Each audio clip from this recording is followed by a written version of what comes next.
Assalamualaikum warahmatullahi wabarakatuh. Salam sejahtera, shalom, om swastiastu, namo buddhaya, salam kebajikan untuk kita semua. Sebelumnya, perkenalkan, nama saya Muhammad Raffi Nurdin, selaku Master of Ceremony pada rangkaian acara malam ini. Sebelumnya, terima kasih banyak kepada Akang ya, Akang-akang yang selaku perwakilan dari organisasi Mapanjala yang telah berkenan meluangkan waktunya untuk diwawancarai oleh kami, kelompok 5 Lek Superior, tentang informasi seputar Mapanjala ya. Sebelumnya, apa kabar nih akang-akang pada malam hari ini? Alhamdulillah baik. Alhamdulillah. Baik, Udah makan baik. malam, Kang?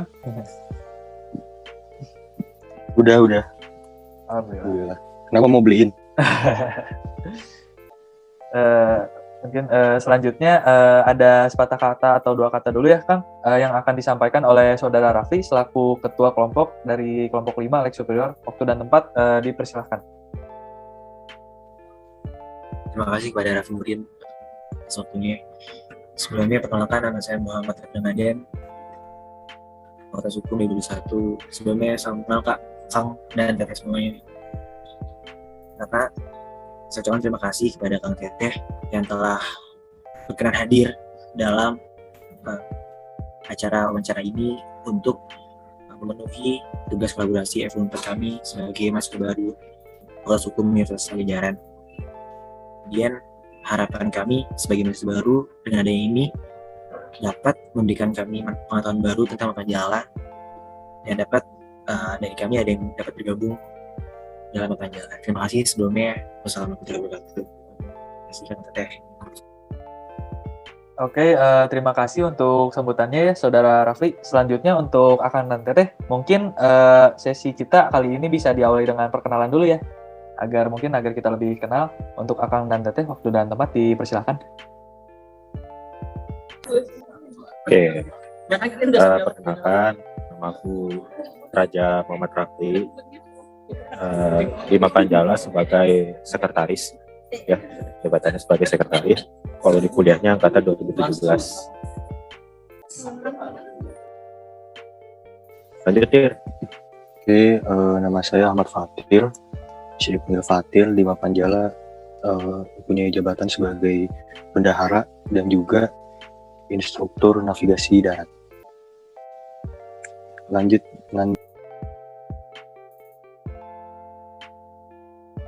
Halo semuanya, perkenalkan nama saya Nanda Sabira dari angkatan 2018 dan saya di Mapanjala angkatan 10. Oke, terima kasih untuk Akang-akang dan Teteh untuk perkenalannya ya. Mungkin kita akan melanjutkan ke dalam sesi wawancara ya. Pertama-tama, saya sebagai MC ingin bertanya kepada Akang dan Teteh mengenai Mapanjala itu organisasi apa sih, Akang dan Teteh? Terima kasih. Ya. Mapanjala dari namanya aja itu udah singkatan dari Mandala Pancakarsa Jagat Laksana. Itu terus artinya itu suatu wadah untuk berkegiatan di alam jagat raya dengan berdasarkan 5 karsa. 5 karsanya itu apa? 5 karsa itu adalah janji Mapanjala. Jadi Mapanjala itu organisasi yang bergerak di bidang penjelajahan alam di lingkup FH Unpad. Baik, terima kasih Akang dan Teteh. Mungkin selanjutnya ada Saudari Nadia. Silakan Saudari Nadia, waktu dan tempat dipersilakan. Baik, terima kasih kepada MC telah mempersilahkan. Perkenalkan Akang Teteh, saya Nadia dari kelompok 5. Saya ingin bertanya nih Akang Teteh. Selain Mapanjala itu kan saya juga ada mendengar soal Palawa. Jadi sebenarnya apa sih yang membedakan dari hal kegiatan atau job desk antara Mapanjala dengan Palawa? Terima kasih Akang Teteh. Perbedaan kita dengan Palawa adalah sebenarnya sama-sama pecinta alam. Kegiatannya sama, pelatihannya sama, materinya sama, cuma bedanya itu ruang lingkupnya. Palawa itu ruang lingkupnya itu satu Unpad, kampus Unpad. Kalau kita hanya terkhusus di Fakultas Hukum aja. Baik, terima kasih untuk terima kasih, jawabannya, Akang. Mungkin selanjutnya ada Saudari Kesya. Nanda, waktu dan tempat dipersilahkan. Terima kasih MC untuk kesempatannya. Perkenalkan Akang Teteh, saya izin bertanya. Nah, selain kegiatan Mapanjala yang di outdoor, ada nggak sih kegiatan indoor di Mapanjala? Kalau ada, boleh tahu gak Akang Teteh? Terima kasih. Itu kegiatan Mapanjala sebelum kita turun ke lapangan tuh pasti ada kegiatan indoornya dulu, yang dimana kita kegiatan indoornya adalah pelatih kita memberikan teori dan kita belajar atas teori itu. Jadi teknik-teknik dasarnya pasti di indoor dulu, bukan di indoor, misalnya kayak ya di sekre kita, terus kan kayak mulainya dari hal-hal simpel lah kayak tali menali, terus misalnya yang lain-lainnya kayak gitu. Pasti harus ada teori dasarnya dulu. Dari awalnya juga kayak sebelum indoornya juga kita ada perancangan dulu ya sebelum ini, sebelum kita kegiatan di luar. Jadi pasti itu di indoor dulu sih. Selanjutnya ada Saudara Rafli Ramadan. Silakan, waktu dan tempat dipersilakan.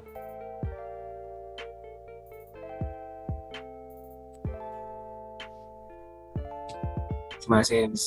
Izin bertanya Kang Teteh, saya Rafli Ramadan. Izin bertanya, bagaimana awal mula atau sejarah singkat sehingga Mapanjala dapat berdiri di FH4 ini? Kang, terima kasih. Awalnya itu 7 orang. Itu ya sekitar tahun 2009, 2008an itu mereka punya hobi yang sama. Itu mereka suka naik gunung, suka menjaga hutan, sama suka manjat tebing. Terus mereka sering nih kan ngumpul-ngumpul di kampus juga. Terus kalau misalnya liburan mereka trip bareng-bareng. Terus mulailah muncul obrolan, daripada kita nge-trip kosong gini aja, mending sekalian yuk kita bikin, biar ada manfaatnya, kita bikin organisasi gitu, biar nanti yang ke bawah-bawahnya juga bisa ngerasain. Itu dari obrolan-obrolan itu akhirnya mereka bikinlah dasar dari organisasi ini, bikin ADART-nya, bikin lambangnya, terus diajukan ke BEM untuk dapat rekomendasi di tahun 2009 tuh. Nah setelah itu prosesnya emang nggak bentar ya, nggak bentar. Jadi sekitar makan waktu sekitar setahun sampai pergantian pengurus.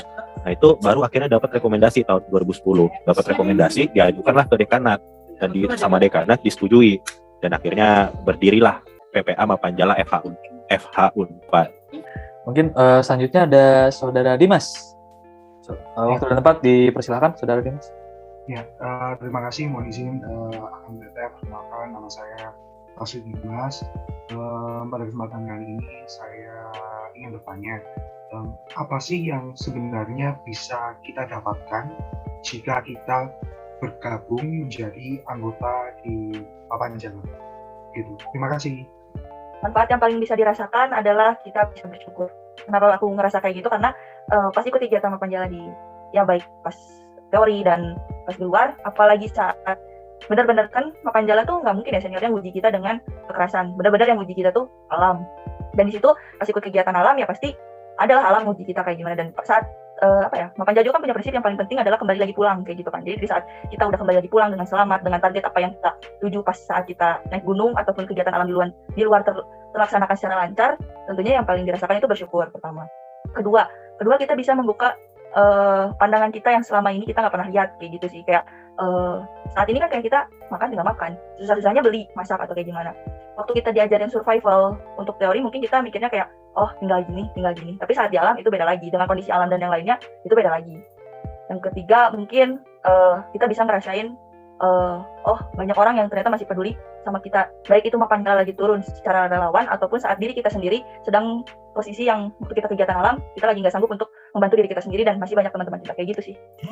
Jadi benar-benar menyadarkan diri kita sendiri kalau misalnya banyak yang harus disyukurin, banyak yang harus ada pandangan lain yang bisa kita lihat, dan kita bisa merasakan apa juga yang orang tidak rasakan kayak gitu. Selanjutnya ada Saudari Sofadia. Waktu dan tempat dipersilakan. Baik, terima kasih atas kesempatannya.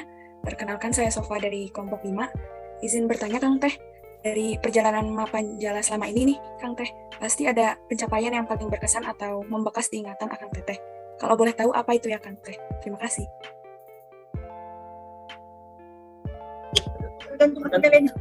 Pencapaian yang paling berkesan mungkin kalau untuk keseluruhan belum ada ya kalau untuk keseluruhan, tapi biasanya setiap angkatan itu punya momen berkesannya masing-masing. Biasanya itu yang paling berkesan itu pada saat ini perjalanan pelantikan untuk menjadi anggota tetap. Itu satu angkatan itu mereka merencanakan sendiri, mencari dana sendiri, menentukan tujuannya sendiri, dan melakukan penelitian itu dari seniornya cuma ngikutin aja dari belakang. Pokoknya yang jadi tim leadernya si anggota muda gitu. Jadi mereka yang menuntun si seniornya untuk naik ke atas gunung dan melakukan penelitian. Itu biasanya membekas sih. Jadi kita berinteraksi sama warga desa untuk penelitian, sama kepala desa, sama ustadz-ustadznya di sana, sama tokoh masyarakat juga. Mungkin dilanjutkan oleh Rahel Ramanta. Silahkan, waktu dan tempat dipersilahkan pertanyaan. Terima kasih atas kesempatannya. Perkenalkan, nama saya Rachel di kelompok 5. Nah, mungkin ini topiknya agak sedikit melenceng dari pembahasan ya, Kang Teh. Nah, Mapanjala ini kan kegiatan yang diadakan di alam bebas, dan kita semua tahu bahwa dunia itu nggak ada dunia lain gitu. Pernah nggak sih Akang sama Teteh ngalamin nih kejadian horor pas ngelakuin kegiatan Mapanjala? Terima kasih. Jadi di Pecinta Alam tuh ada namanya Diklat Pendidikan dan Latihan Dasar. Itu salah satu step yang harus dilewati untuk menjadi anggota Mapanjala. Jadi waktu itu kita ke Cianjur, ke Gunung Salak. Saat itu saya sama Raja bikin tenda dari alam, kayak motong kayu sendiri, atapnya tuh pakai daun pisang dan honje. Nah pada saat itu malam kan kita udah kegiatan capek, kita berdua tidurlah kita jam berapa, 9 atau 10 gitu. Nah saat itu kan kita ada pengawasnya, kayak senior yang lebih tua lah. Dan itu setiap sejam sekali dicek. Lalu pada saat itu ada nih satu momen, salah satu senior kami itu ngecek. Pas ngecek nyampe di tenda kita berdua, tiba-tiba si dia mundur jalan ke belakang gitu, tau gak sih? Mundur pelan-pelan gitu kan. Cuma dia nggak cerita pada saat itu.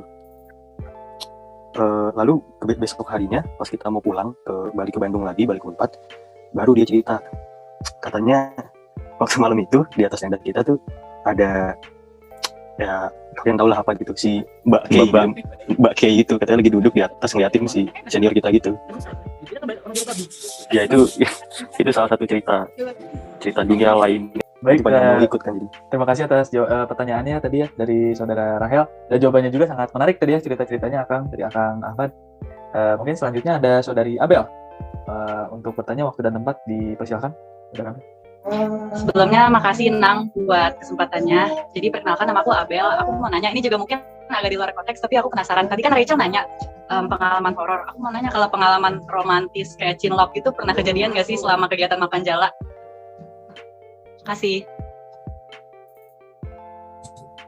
Oke, romantis ya. Ada senior kita tuh ada yang sampai nikah. Ada yang nikah, benar. Walaupun angkatannya beda ya, nikah.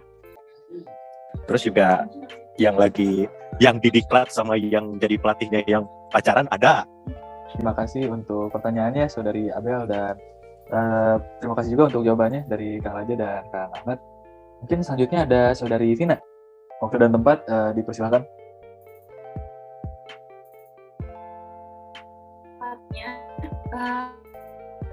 Bertanya kan Mapanjala yang cukup mengangkat.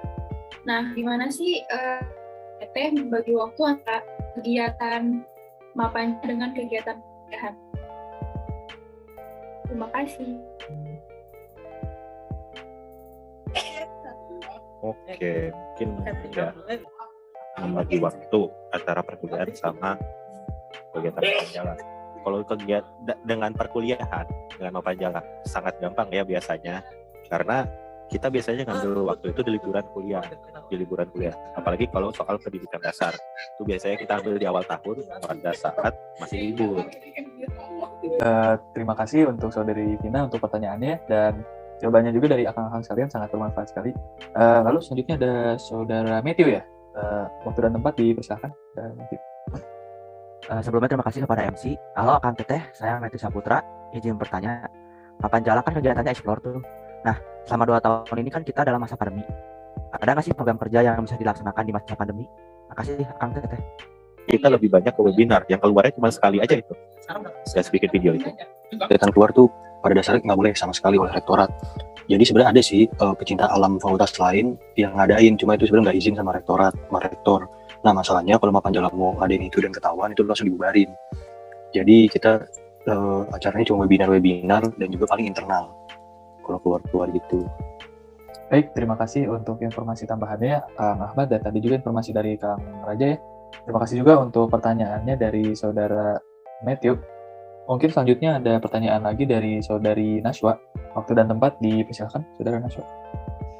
Sebelumnya, terima kasih MC atas kesempatannya. Saya Naswa izin bertanya, Kang. Jadi itu kalau mendaki gunung kan perlu banyak peralatan ya, Kang. Terus apa yang harus kita lakukan kalau peralatannya itu hilang, rusak, atau tertinggal saat mendaki gunung? Terima kasih, Kang. Saya yang paling sering ketinggalan atau barangnya rusak ya. Jadi di sini juga kita diajarin soal awareness dengan barang-barang yang kita bawa sendiri. Jadi cara ngakalinya, pertama kita bikin list barang apa aja yang dibawa. Dan kita pegang tuh setiap saat, dan setiap misalnya dari tempat camp, naruh tenda, masak dan lain-lain, itu kita list, kita checklist satu-satu, ini barangnya masih ada gak, seperti itu. Dan kalau misalnya ada barang hilang atau apa ya paling dimarahin gitu sama senior. Baik, terima kasih untuk pertanyaannya Saudara Naswa dan jawabannya juga dari Akang Raja dan Akang Ahmad. Mungkin selanjutnya bisa dilanjutkan oleh Saudara Mikdad. Untuk Saudara Mikdad, waktu dan tempat dipersilakan. Terima kasih kepada MC atas kesempatannya. Di sini Kang, saya izin bertanya. Sebelum melakukan kegiatan Mapanjala, apa saja hal-hal yang harus diperhatikan seperti contohnya safety procedure yang harus kita lakukan sebelum melakukan kegiatan tersebut? Terima kasih Kang. Safety procedure ya? Paling setiap di Mapanjala, setiap kita sebelum berkegiatan itu ada namanya manajemen perjalanan. Manajemen perjalanan itu kita mempersiapkan barang-barang yang dibawa, kesiapan fisik, kesiapan barang, dan juga kita teliti jalur ataupun tempat yang akan kita kunjungi. Seperti misalnya kita mau naik gunung nih, nah kita cari tahu dulu ini transportasinya bagaimana, apakah ada mata air di sana, dan kira-kira butuh perjalanan berapa jam untuk mencapai puncak atau mencapai tempat campnya. Dan itu benar-benar kita perhatikan, kita bisa mengerjakan itu dari bisa sebulan sebelumnya atau 2 bulan sebelumnya. Dan ketika kita mengerjakan itu, kita presentasikan ke anggota senior lah dibilang. Dari situ akan setelah dipresentasikan baru ada saran-saran kayak ini harusnya tambahkan ini harusnya barangnya kurang ini, seperti itu. Baik, mungkin terima kasih ya atas pertanyaannya dari Saudara Mikdad dan jawaban juga dari Akang-Akang ya. Mungkin kita sudah menutup ya sesi tanya jawab dan sesi wawancaranya. Mungkin sebelum kita menutup acara pada malam hari ini, kita ada sesi dokumentasi dulu nih, Akang dan Teteh. Untuk seluruh partisipan untuk on cam ya, karena kita akan segera melakukan sesi pemotretan. Mungkin untuk Saudara Dimas bisa sebagai koordinator dokumentasi, mungkin untuk aba-abanya. 1, 2, 3. Lagi. 1, 2, 3. Ya, sudah. Terima kasih Akang-Akang. Terima kasih dari Akang-Akang ya. Mungkin terakhir dari saya sebagai seremoni pada malam hari ini, saya izin untuk pamit dan memohon maaf apabila ada salah kata. Assalamualaikum warahmatullahi wabarakatuh. Terima kasih banyak ya untuk Akang dan Teteh sudah meluangkan waktunya. Terima kasih. Terima kasih Akang-Akang.